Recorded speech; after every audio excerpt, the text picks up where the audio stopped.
All right, Timberwolves beat the Nuggets by 1 point just the other night, and it was an insane game. If you didn't see it, bunch of great performances by a bunch of different players. To be honest, Jamal Murray was out, Porter was out as well. Michael Porter, Naz Reid, DiVincenzo were suspended from the little skirmish the other night as well. But the one player everyone's going to be talking about besides Russell Westbrook, people are saying Russell Westbrook kind of blew the game, but we'll get to that in a second. But Nikola Jokic, probably already heard about it. He has this 61-point triple double. It was just insane to watch the game. 61 points, 10 rebounds, 10 assists, 2 steals, 19 for 24 from the free throw line, and no one's going to say a thing about it because he's just in the paint, just getting hacked. Every single foul is a real foul. You never see Jokic foul bait or flop. He just gets into his moves, and there's no way to stop him but fouling him once he's down low. He has all sorts of crazy hook shots and floaters in the lane. He had one where he posts up Anthony Edwards, which is a total mismatch, but he just backs him down a little bit, and he throws a hook shot from like 8 feet away. Like, it's not an easy shot, but he's just money with the floaters and the hook shots and everything he does in the paint. Yeah, he's 18 for 29 from the field, 6 for 11 from three, and he's just the best player in the NBA. He's my MVP, in my opinion. Everyone has different opinions about it, and I guess it's just how you define what the MVP is, to decide who you want to pick between Jokic and SGA. But honestly, for me, it's not really a contest, especially after a game like this. Um, Jokic, he can catch the ball at the 3 point line. He can catch the ball at the free throw line. Of course, he can operate in the low post. No matter where he catches the ball on the floor, he is the offense. He's the whole system. He'll just catch it at the three. If you're not pressed up on him, he's just going to let the three fly. Like you see, he hits 6 of his 11 threes. If you don't help on the free throw line, he's just going to find all of his cutters. Everyone's always moving with the Nuggets motion offense. Then he finds all of his players open. Seems like the Timberwolves' plan was to mainly play him one on one for the most part and just see if he can beat him or beat the Timberwolves by himself. And he basically did do it, but towards the end of the game, Westbrook had a bit of a blunder. If you're watching the game, he gets the ball on the fast break. There's probably 10 or 11 seconds left, and the Nuggets are up one, and he goes up for a layup and he smokes the layup. People are saying, man, Russ should have dribbled the ball and came back out with the ball and taken some time off the clock because they were up one. And, they would have had the final possession basically, or at least been fouled to go to the free throw line. And I don't agree with that. I think his attempt to make the layup was the right play. He just smoked the layup because if he dribbles the ball back out, maybe he takes another 3, 4, 5 seconds off the clock, and then the Timberwolves still have 5 or 6 seconds to get their 3 point look to tie the game, and that's only if Westbrook hits his 2 free throws, because he may miss one of the free throws. So in that case, then they wouldn't be up three. So it's better for him to go for the layup. I don't think that was the wrong play, but he goes for the layup, he smokes it, and then the rest is history. There, he also fouls. It was let's see here. Yeah, it was Alexander Walker. He fouls him on the 3 point attempt at the end of the second overtime. And comment below what you think. I don't think it was even a foul, to be honest. If you look down low, there's no hip to hip contact. Alexander Walker lets the three fly. It's freaking 10 feet in the air already. He's released the shot, 2 seconds before the foul even happens, but Westbrook doesn't bump him hip to hip. He makes like the lightest contact with his wrist, I guess, and it wasn't a foul in my opinion. Comment below what you think, but Alexander Walker, if you see from this angle, he shoots on his follow through. He kind of drags his arm over here to the left. So say Westbrook's about to pass him up like this with his hand, Westbrook's gonna miss him, but on his follow through, he kind of drags it over here to this side, so Westbrook hits him, but it wasn't a natural follow through. Again, he follows through and kind of leans it to the left, so Westbrook's arm touched him, but Westbrook's contest did not affect the shot. It wasn't some crazy foul. Again, I don't think it was a foul at all, and it sucks to see the refs kind of decide the outcome of a game like this because they called the foul. They had to replay it, and with zero point 0.1 seconds left on the clock, That's when the foul apparently occurred. And on Russell Westbrook's end, you do have to avoid stuff like that. I mean, you just can't put yourself in that position and give the referees that opportunity to make that call. But in my opinion, it wasn't even a foul. So people are hating on Russ, for smoking the layup and then having that foul. I think he had a late turnover in the first overtime or at the end of the fourth quarter. But he did some bad things at the end of the game, and I wouldn't say Westbrook completely blew the game for him because again, the layup attempt was the right play. In my mind, Russ is not a great free throw shooter. He might miss one or two of them, and then everyone's going to look back and say, why didn't he take that easy layup?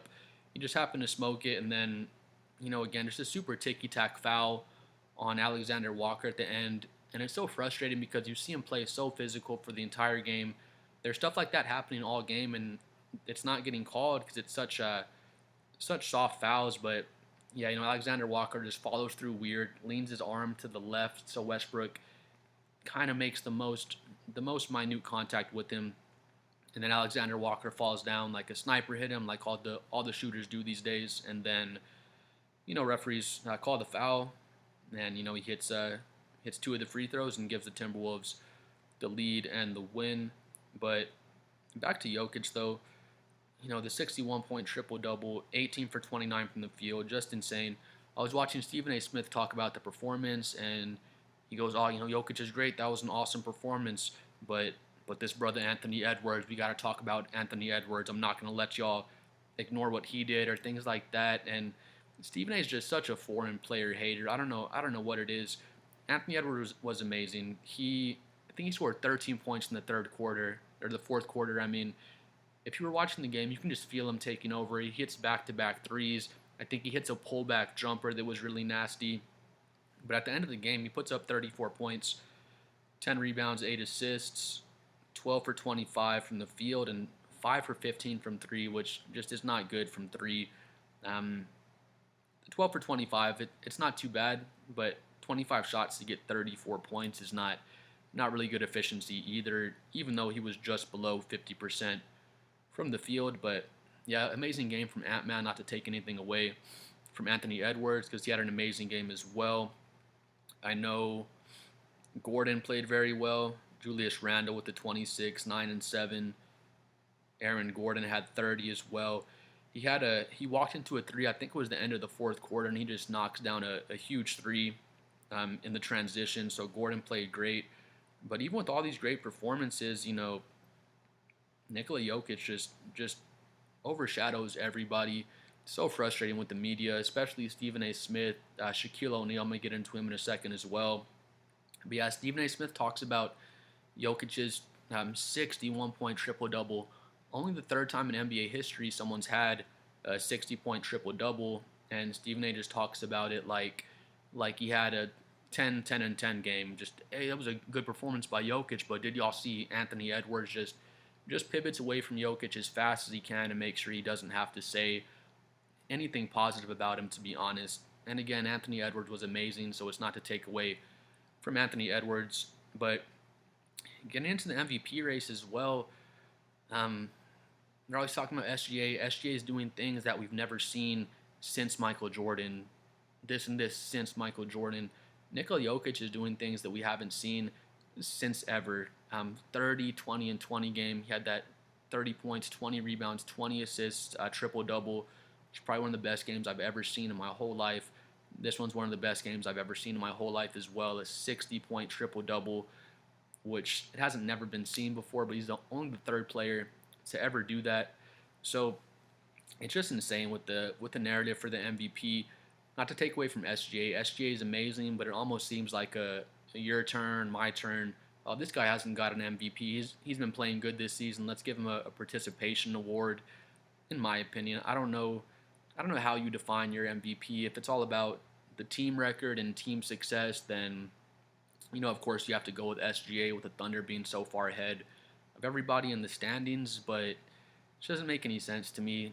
In my opinion, if the 1 seed is 20 games ahead of the 2 seed, that doesn't give you any more of a case for MVP when Jokic's numbers are just so much glaringly better than SGA's. Jokic is going to finish top 3 in points, rebounds, assists, and steals. He's going to be the first player ever to finish top 3 in all of those categories, and he's just ridiculous to watch. Shaquille O'Neal was talking about his performance as well, and the same thing like Stephen A. Shaq basically says, "Oh, this was a pretty cool performance by Jokic, but if I was playing today, or if he was playing back in my day, he'd be barbecue chicken. I'd turn around, I'd hit him with an elbow in the face and dunk on him. Like that's something to brag about. You can elbow dudes in the face. Okay, Shaq, like you're bigger and stronger than everybody, and you have no work ethic. We get it, dude. But that's just so frustrating with the media. Like Stephen A, Shaq, a lot of other people. Jokic has a freaking 60-point triple double. If SGA did this, they'd be talking about it until the end of the season. Stephen A already said probably a month ago, SGA is my MVP vote. There's nothing Jokic can do, to leapfrog SGA. In Stephen A Smith's eyes, Stephen A said only if SGA falls off a cliff, that's the only way Jokic can get ahead of him. So basically, if SGA starts averaging 10 points a game or something like that, then he'll give it to Jokic, which is just such a crazy thing to say with a whole month left in the season. Since Stephen A said that, Jokic had the 30, 20, and 20 game. He has the 60-point triple-double, and the MVP race is kind of just a joke. There's some people who vote seriously on it, but, with Stephen A. Smith, I don't think Shaq has an MVP vote, but with guys like that, it's just crazy the narrative that they push. And back to Shaq saying he'd make Jokic barbecue chicken. I'm sure he would. I mean, Jokic is not going to guard Shaq. Nobody's going to guard Shaq, but Shaq would have a tougher time guarding Jokic than Jokic would have guarding Shaq. Jokic is going to drag Shaq out to the three-point line. He's not going to be protecting the rim at all. He's going to be dragged out to the three. He's going to be dragged out to the elbow to try to guard Jokic. And then Jokic is so crafty. He's gonna get whatever he wants against Shaq, to be honest. He's not gonna overpower him or anything like that, but he's gonna get his buckets. His teammates are gonna get crazy assists off of him. If Jokic played a game against Shaq, he'd probably have 15 to 20 assists just because, again, he's gonna drag Shaq out of the paint, and Shaq doesn't have the foot speed, to stay with not so much to stay with Jokic, but to stay with all these other guys and make these switches and make these split second decisions out on the perimeter while he's trying to not so much defend Jokic, but like I said, make all those switches on the dribble handoffs, pick and rolls, pick and pops with Jokic. Shaq would have just as hard of a time guarding Jokic as Jokic would have guarding Shaq. But Shaq just acts like, oh, you need barbecue chicken. I just destroyed this guy. And the reason Shaq's so jealous and insecure is because it's Kareem Abdul-Jabbar, Hakeem Olajuwon, Bill Russell, Wilt Chamberlain, Tim Duncan, and then Nikola Jokic is going to be a top 10 big man. He's already above Shaq as far as I'm concerned with just his skills and just a better player than Shaq. So again, Wilt Chamberlain, Kareem, Hakeem, Tim Duncan, Bill Russell, Nikola Jokic at number 6, whatever order you want to do that in. And then Shaq's a number 7 big man of all time. He's just in his ego and in his feelings. He's he's butthurt that he keeps getting pushed down and down, the ranks as players that are better than him are coming out, and he just can't accept not being a top 5 big man of all time. But once Jokic's career is over, he's not, because he's not better than Wilt. He's not better than Bill Russell, Tim Duncan, Nikola Jokic, Hakeem. He's just not better than those guys. Comment below what you think, but I think Shaq's just a big baby. He always has to be the center of attention, and it's like, dude, you're the most sensitive, insecure 7'1" dude I've ever seen. Like, been out of the league so long, bro. Just give Jokic his flowers. It's not like another player being good takes away from you, but in his head, I guess it does, because like I said, it's just pushing him out of the top 5 big men of all time, and I think he's already out of there, especially once Jokic's career is over. But yeah, just amazing game from the Nuggets, amazing game from the Timberwolves. Timberwolves got the win, but the Nuggets won this game, if that makes sense. Like, they did everything to win, and then Russell Westbrook smokes the layup. He fouls the 3-point shooter at the end. Again, I don't think it was a foul. Alexander Walker Like I said, he follows through and he leans his wrist like to the left to make sure that Russ's arm hits him. It wasn't really, wouldn't say an unnatural follow through, but he just held it out extra long and leaned over to make sure that Russ brushes up against his wrist. Watch the replay again. No contact down low, no hip to hip contact or anything like that. But the refs, they're not going to reverse that call with such a such a pivotal call in the game. But just an amazing game for Jokic, best player in the NBA. Shaq will say stuff like, "Oh, he's the best big man in the NBA, big man, big man." It's like, Shaq, he's the best player in the NBA. Stop diminishing what he's doing. Just makes no sense. All the disrespect, I guess. Hate might be a little strong, but all the disrespect he gets from the media. And again, like I said, let me know what you think. The MVP award is more like a participation trophy. If you're one of the top 3 players in the NBA, then if you didn't win it last year and you've never got one before, it's like, all right, we gotta give it to SGA. It's his turn to win an MVP.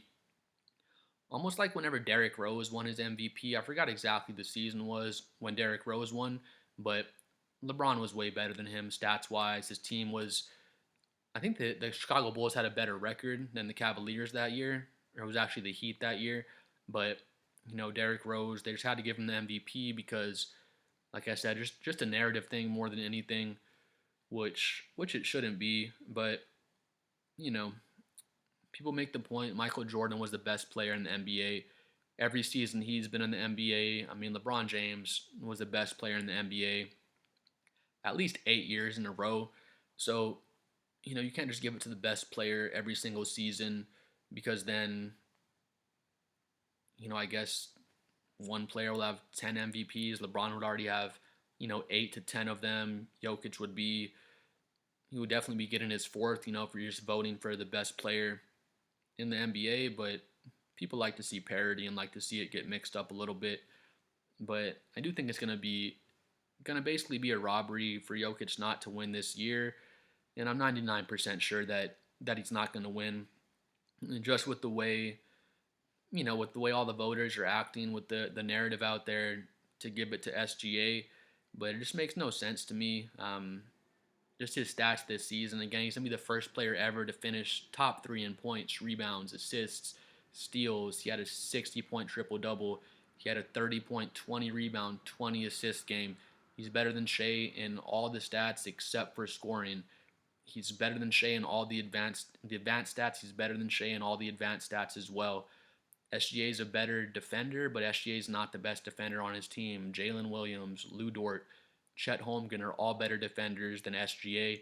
So, I love the Thunder. I love watching SGA play, but just has the better team around him. He has the number 1 defense in the NBA. He has J-Dub, another all-star with him. He has Chet. He has shooters all around. Just has dog defenders all around. And OKC is just a better team than Denver is. But, I'm not saying it's not close, but in my opinion, Jokic is going to get robbed when he doesn't win this MVP. But please comment below what you think. If you watched the game, it was just an awesome game. And playoffs are ramping up. You can really see the referees starting to officiate the games like playoff games, and I don't know why they can't just do that all season long, or at least get closer to where they don't have all these soft technicals and these soft ejections and all these soft fouls like they call in the regular season. But please comment below. Let me know what you think about Jokic's performance because he was amazing. Aaron Gordon was great. Anthony Edwards was amazing. Julius Randle was great. Alexander Walker dropped 26 on 50% shooting, so he was great as well. Just so many amazing performances in the game, but of course Jokic's 60-point triple-double just tops everyone on the court that night. But comment below what you think. Let me know. Please like and subscribe if you enjoyed the video. I'm at a big 34 subscribers. I'm trying to get to 100 by the end of the month, and YouTube said they're going to send me a new car.